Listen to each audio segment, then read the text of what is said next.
নমস্কাৰ গ্ৰহণ কৰিব মোৰ এই ভিডিঅ'টোলৈ আপোনালোকক স্বাগতম জনাইছোঁ।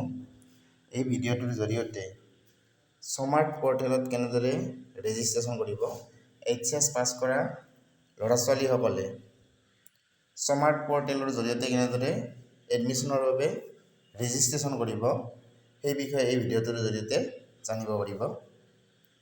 আপোনালোকে স্ক্ৰীনত নটিফিকেশ্যনখন দেখিছে।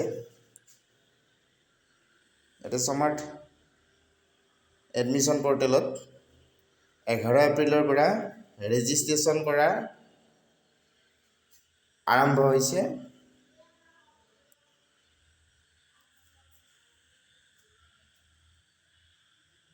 ইয়াতে দেখিছে আপোনালোকে যিসকলে এইচএছ পাছ কৰি কলেজত ডিগ্ৰীত এডমিশ্যন ল'ব সেইসকলে স্মাৰ্ট পৰ্টেলৰ জৰিয়তে প্ৰথমে ৰেজিষ্ট্ৰেশ্যন কৰিব লাগিব। আপোনালোকে স্মাৰ্ট পৰ্টেলত যোৱাৰ পিছত অনলাইন এপ্লিকেশ্যন ফৰ্ম এটা পাব, লিংক পাব। তাতে নিজৰ ৰেজিষ্টাৰ কৰিব লাগিব। কৰি পেলাই নিজৰ পাৰ্চনেল আৰু এডুকেশ্যনেল ডিটেইলছ দিব লাগিব। তাৰপিছত ডকুমেণ্ট আপলোড কৰিব লাগিব, ফটো, ছিগনেচাৰ, এইচএছ মাৰ্কশ্বিট। তাৰপিছত ছাবমিট কৰাৰ পিছত এখন একনলেজমেণ্ট থাকিব আৰু সেই একনলেজমেণ্টটো ভালদৰে ৰাখিব লাগিব ভৱিষ্যতৰ বাবে। ইয়াতে দিছে আপোনালোকক কি ডকুমেণ্ট লাগিব, ফটো, ছিগনেচাৰ, HSLC বা ইকুইভেলেণ্ট বুলি দিছে, মানে এইচএছৰ।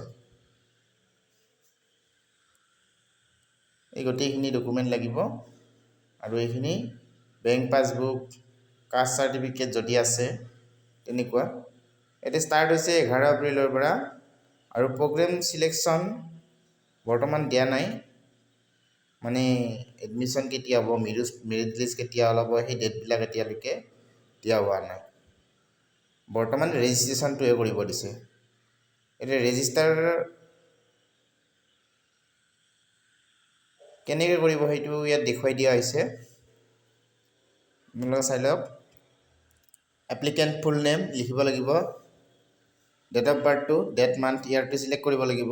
Applicant email I D, re-enter email আইডিটো আকৌ দিব লাগিব। পাছৱৰ্ড এটা দিব লাগিব, সেই পাছৱৰ্ডটো মনত ৰাখিব লাগিব।